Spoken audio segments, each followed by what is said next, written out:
Hello and welcome back to Just Local. I am joined today by Councillor Rick Dellar.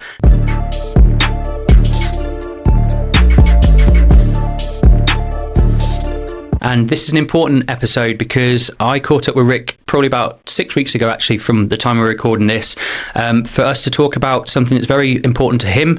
And I think it'll be very important to you, possibly as a listener, because we're going to be talking about dementia. And specifically, we're both Droitwich people, and we're going to talk about Droitwich a little bit as well. But we're going to be talking about dementia and how that can affect families, but also what people can do about this. Rick, thanks for coming on. Well, thank you for having me. So we always like to start with just like a little bit of your kind of personal experience or your journey or your setup at the moment in terms of your career. You're a councillor, aren't you? And also you obviously have a day job as well. But would you mind just for the listener just explaining who you are? So I'm Councillor Rick Dellar. I am a town councillor, or I'm in fact the leader of Droitwich Town Council. I am a Wychhaven councillor. So my area is just outside Droitwich. So that's Wychbold, Upton Warren, Elmbridge and Cutler Green. I sit on the executive at Wychhaven. I look after housing, customer service and regulatory services. And I run the Wychbold and Droitwich Baby Bank. And I actually have a day job as well, which I somehow fit that in. I'm a recruitment consultant. Wowza. Yes. And I thought I was busy. That's a lot of different jobs that you're doing there.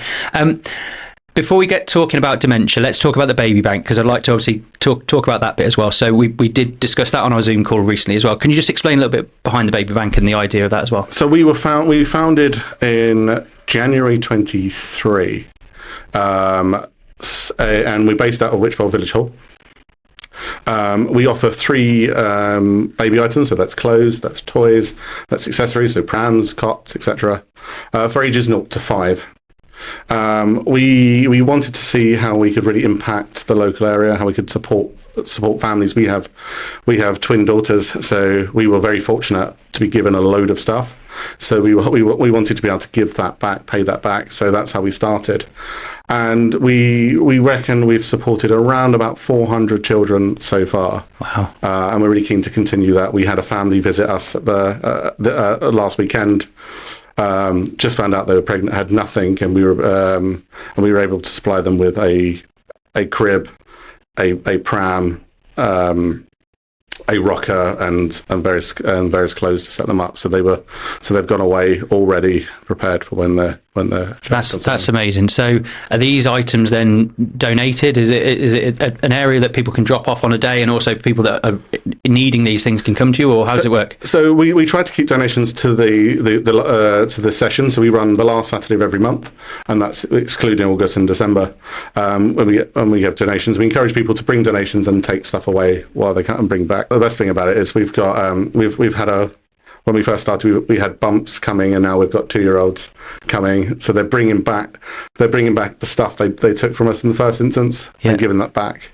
So it's really nice to see the recycling element of that, and that's one of the reasons we do it. We're quite keen to encourage that recycling element, as well as supporting those in need as well. It's to encourage a better way of living. Yeah, very timely for us, because we've just done the big Worcestershire garage sale. So there would have been people that took items out to their front lawn and driveway to hopefully sell them on the day. But if they didn't get sold and they didn't get donated to St Richard's Hospice, then maybe on the last Saturday of this month, whichever month you're in, as long as it's not August or December, then you could go to Wychbold Village Hall, and go and see Rick and family and volunteers to help out with that.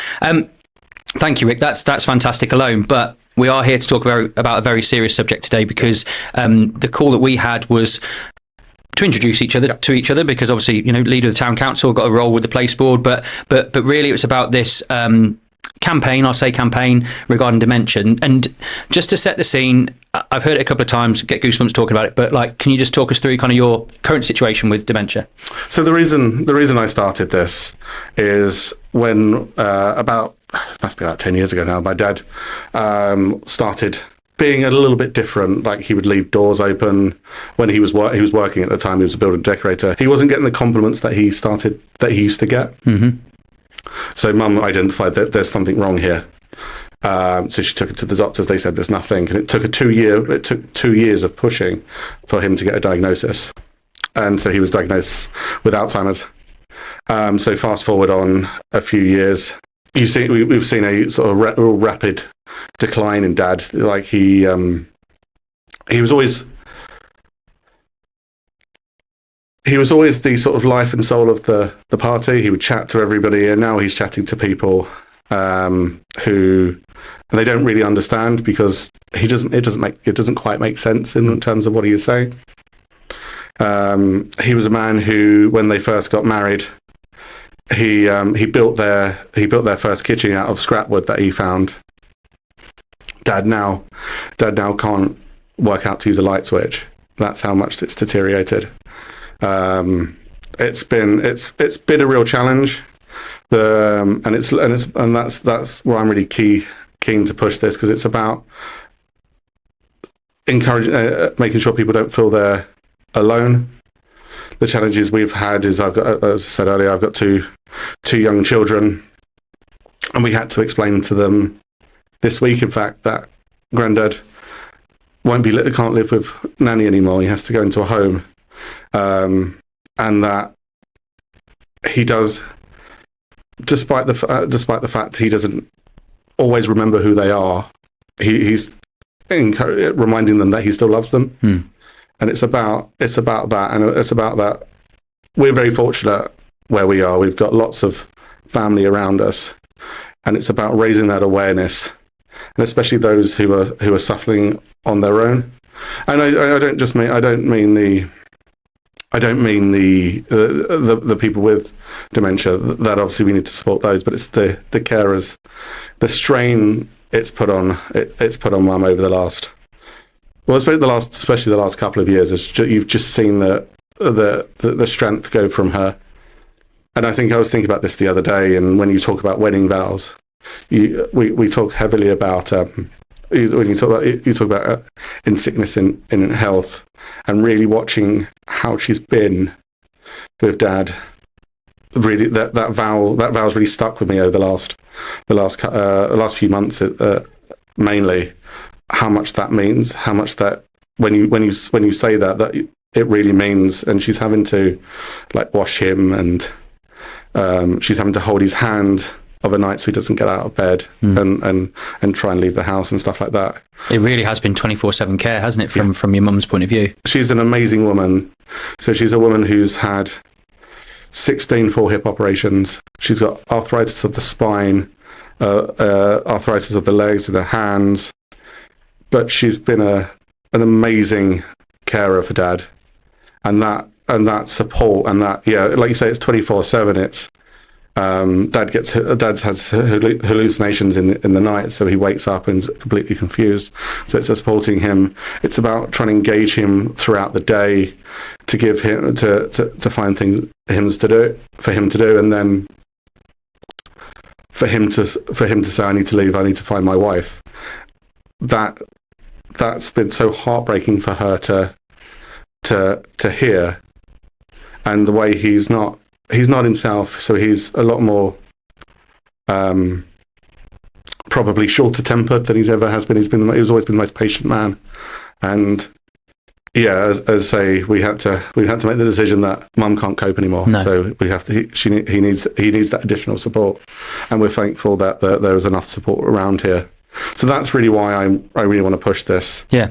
And so let's talk about that then, Rick. So despite your whole family going through all of that, and you as a son are going through this, you're thinking about others again. So you're thinking about Droitwich, and you're thinking about how the town could become more dementia aware, to help people like your mum, who obviously are now have been made carers overnight from when it happens, and also for those people who maybe are showing signs like your dad did 10 years ago, which has now obviously developed in that space of time to now not being quite the way that he used to be 10 years ago, when it was starting to look a little bit forgetful and things like that. So for the listener or the person watching, could you just describe what your plans are, what your hopes are, and what you've already started, because you've already begun this process. This isn't just you're on a podcast to now announce it. You already started this process. So can you just talk us through what you've done so far? So what we've done so far is we've managed to secure. So through the town council, we set a motion to say this is something we want to do. We've raised some money to run some dementia aware courses through Age UK. Age UK deliver this. We've the Droitwich CVS have been amazing. They've supported us. Yeah. They've led the community side of this. So we've run 2 community sessions. So for community groups, so for those that are on the ground, those that are face to face with the community, and we've run a residence one as well. And what that is, it's not really aimed at those with lived experience. So because it's very low level. It's what dementia is, and encouraging people that there is more, that it's about focusing on what you can do, what they can do, rather than what they can't do. So that's really what the course is. So what we really want to do is we really want to everybody in Droitwich to have that ability to understand. So to understand when people are wearing the special lanyards, to understand what that means. So, or if Dad was to walk into a coffee shop, or anyone to walk into a coffee shop, and for the coffee worker or the shop worker to understand there may be something here, and to be able to have that conversation and then identify what support is out there, and who he's supposed to be with, who's supporting him, that sort of thing. So it's about raising awareness. We're about, as time recorded, we're about to launch what is known as the awareness around the Herbert Protocol. So the Herbert Protocol really is supporting those who are, again, it's supporting those who are carers, but supporting those who are caring for a vulnerable adult. So the scariest time has to be when, so Dad, this happened to Dad as well. He went missing. Mum didn't know where he was. So the police they came around and took a load of information. It's so much information to try and what medication is he on, where does he favourite place, all that sort of stuff. And when you're going through that, when you're stressed, it's really hard to recount a lot of that information. So how can we solve that? How can we give people that peace of mind? So it's about, the police have got this thing called the Herbert Protocol, and it's a nationwide thing, but the West Mercia have their version of it. And effectively, it's all of that information. So it's a form you fill in, which details all that sort of stuff, where they like to go, where they've come from, what sort of medication they're on. So it's about having that form. So if the worst was to happen, you can then go, here is all the information, and the police, with an updated photo, and then the police can get on and start looking. Fortunately for Dad, the West Mercia police were amazing. They found him quite quickly. But it's about having that reassurance that should the worst happen, that I don't have to try and recall, or the carer doesn't have to try and recall all of that sort of information. We're also looking at, we've been very fortunate. The Droitwich Lions have raised money for us. They did a book sale the other week. So they've raised the money so we can put together a booklet. So Age UK have got loads of information. Yeah. So it's a one-stop shop of where you can go for support, what dementia groups are out there, what support is out there, what the Carers Association information, all that sort of stuff, all in one stop shop. And we're hoping to have those distributed around the town.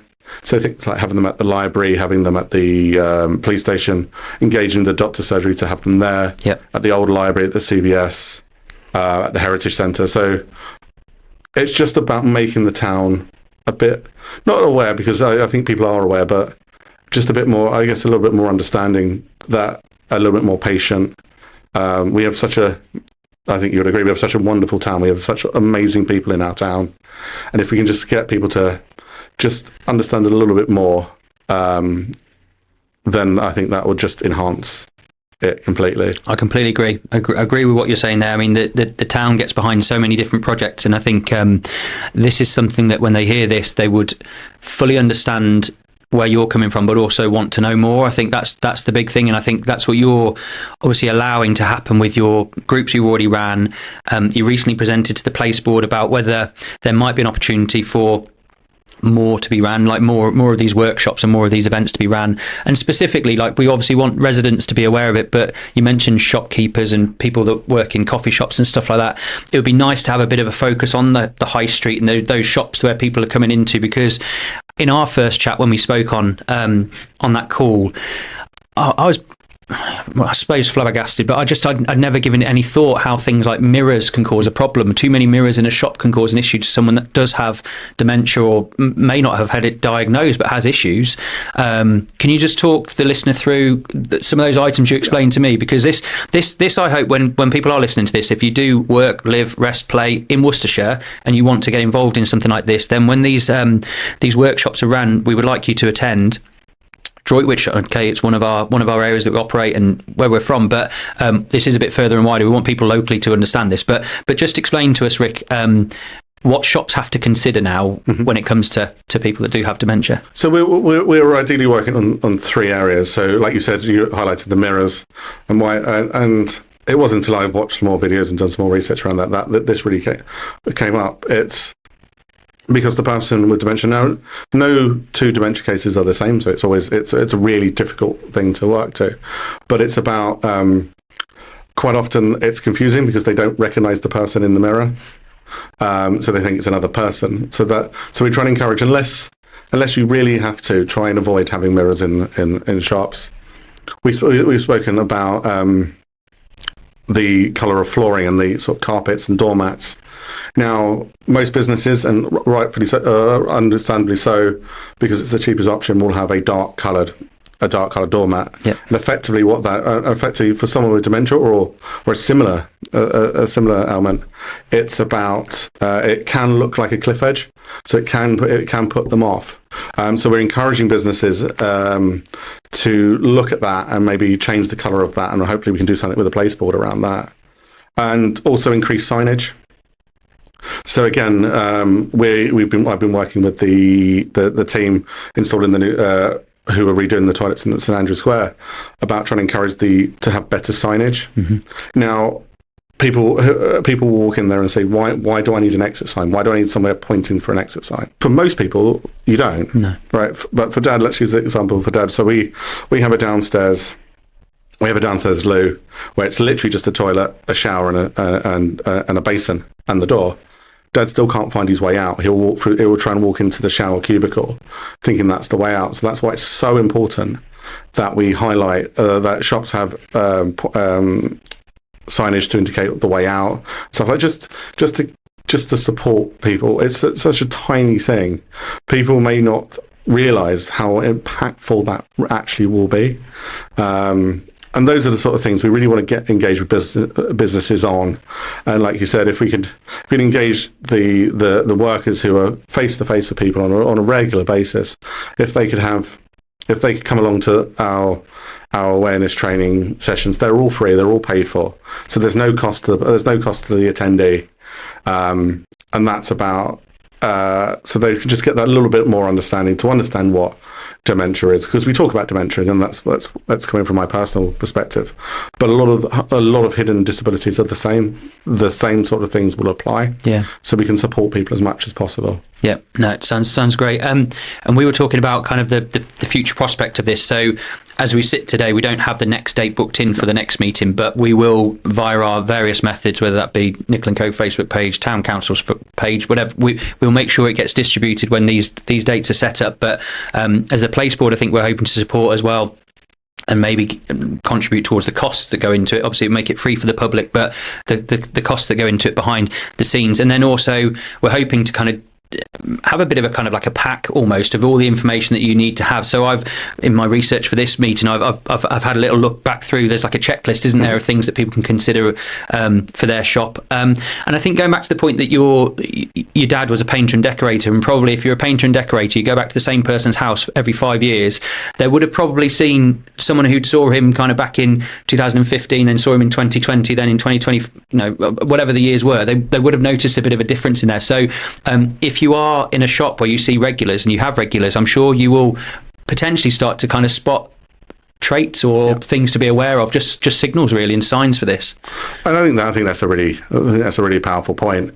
I think I always use the example of a hairdresser, because I think that's that natural face-to-face ability. You see a regular patient on the same person on a regular basis, and I think you're the person who's delivering that service is probably more likely to notice the difference because you're not with them every day. No.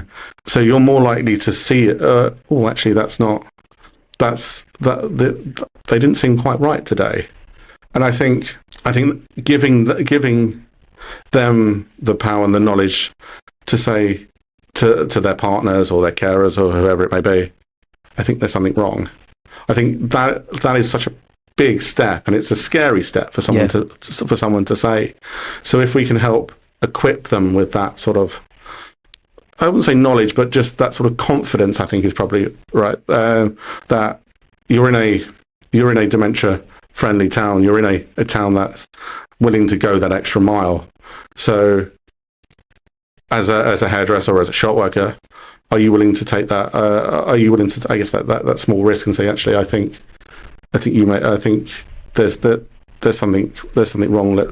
Let's support them, and then it's about getting the support around the person they're after. But I think you're right. I think if we can get as many customer-facing people on these workshops, the better. I think that'd just be so impactful. Definitely. And I've attended groups that CVS, I'm sure Droitwich CVS have been very much involved with the dementia group. So whilst it will feel like a lonely place if you are a carer to one person, there are things out there, aren't there, to support. And do you attend those? Sorry, I'll put you on the spot there, but I've seen them operating. Have you seen how they operate? So yes, I have. I don't go on a regular basis because I'm not the primary carer, but mums have the support there, and there's like the Carers Association have lots of stuff they can do. CVS are amazing. Really connected. If you just want to know where to find the right sort of community group or support group, they're the guys to go to. They're amazing. And it's like you say, there are dementia groups out there. We've got lots of them. If we look at the surrounding areas, there's one at the rugby club. There's one at King James's, the football club.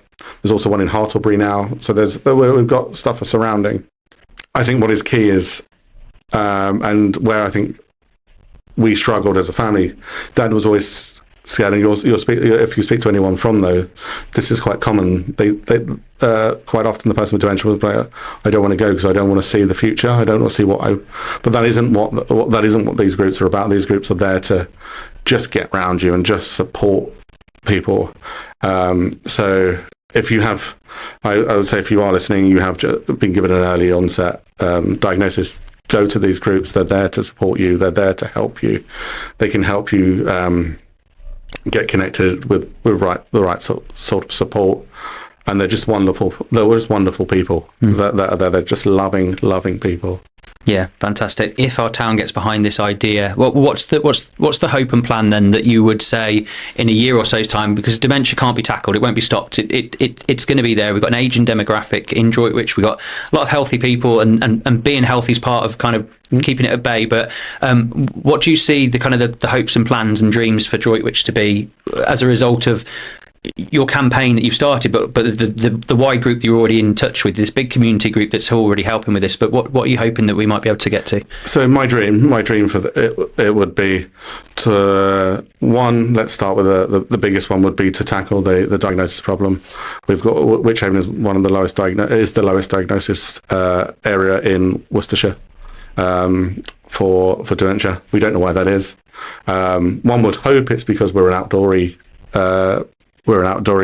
district, but I think that there's some issues there. We need to tackle that. We need to understand why that is. So hopefully we can work on that.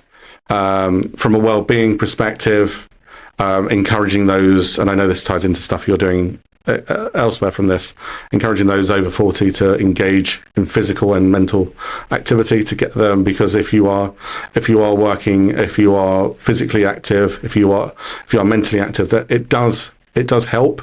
It won't stop anything, but it can help slow the process down. If you are hard of hearing, or if you're starting to get hard of hearing, or you've got bad eyesight, get tested. It sounds silly, but any strain on the brain will increases the chances. So stuff like that. So encouraging people to do that. That we have more dementia support groups. That because there's lots in Evesham doing so much stuff. So if we can replicate what they're doing, we can have more groups here. If we can have these brochures out, so there's this one-stop shop. We can bring all the community groups together, so we're not working siloed. I think that would be key. If we can, every frontline shop worker, every frontline office worker can attend this training. That'd be amazing. I think it's just having that ability in a year's time. If you are a carer for someone with dementia, not fearing to go out, I think that would be key. And embracing that, because it's so difficult, it's so stressful to take. For Mum, it was so stressful to take Dad out because he would stop and chat to everybody about everything. He thought he knew everybody. Yeah. But it's about, if we can go into that town, if we can go into Droitwich Town Centre, and that everybody is aware and is dementia aware, that they, rather than being confused when someone speaks to them, they interact, because what you shouldn't be doing is correcting them when it doesn't quite sound right. But it's about meeting that with a smile, making the town just as more welcoming than it already is, and that's my ultimate vision, that we're pulling in one direction. All the community groups are together, all the information is there, and those that are caring can go into town centre and know that we have a caring, loving, dementia-friendly town. Yeah, definitely. And if residents or business owners are listening or watching right now, how are we going to do this? How are we going to get them to reach out to you? Is there an easy way that we can get them in touch with you? I mean, obviously, by all means, you can come via our social media channels, but is there a way that they can reach out to you? So there's multiple ways. Say if they can come through to that, that's amazing. Whether it's through Wychbold, or whether it's through the town council, whether it's through CVS, all of those mediums would be ample, and we can make it work. If you're listening, you feel, well, I would like to do a dementia awareness course, contact CVS. We'll put you on the waiting list. And as soon as we've got the dates, which we're thinking will be late September, early October, we're hoping around about then we'll get you on that. If you're a business, engage with us, engage through the place board, engage through the business association, and we'll make it work. Yep, definitely.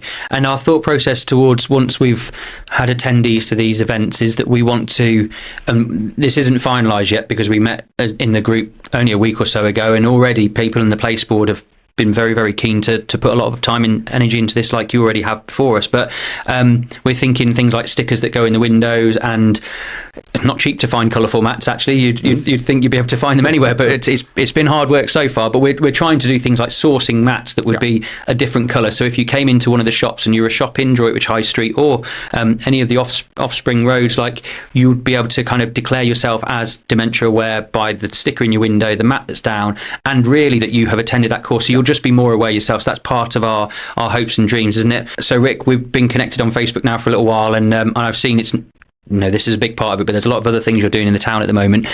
Is there any way that people can just add you on Facebook? Is that the best way for them to get in touch with you, communicate with you? So connect with me on my Facebook. It's my only personal one, but I use it for everything in that sense. So yeah, feel free. It's Rick Dellar. Feel free to connect with me on that. Feel free to look at the Age UK Wyvern. They're really good. The living well stuff on they're doing. Their page is really good, so we can connect on there as well. And again, I talk about CVS a lot, but their page as well. So any of those, but you'll see the information. Do you want to reach out? Please reach out. Please connect with me. We can connect you with support, or I'm happy to meet and chat with anybody. Amazing, fantastic. So there we are. It's been a very, very important podcast episode, one that I was really keen to get Rick on to talk about, because from that first meeting, that first chat that we had, I knew this was going to be important, not just to me, but also to many, many residents in and around Worcestershire. And we hopefully do have a future that's going to be dementia aware in Droitwich Spa. So thank you, Rick, for coming on. Really appreciate your time.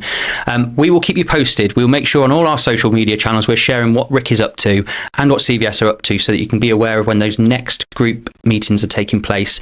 And as Rick said, if you want to give him a follow on Facebook, you can reach out to him direct, or follow Droitwich CVS for more dates coming soon.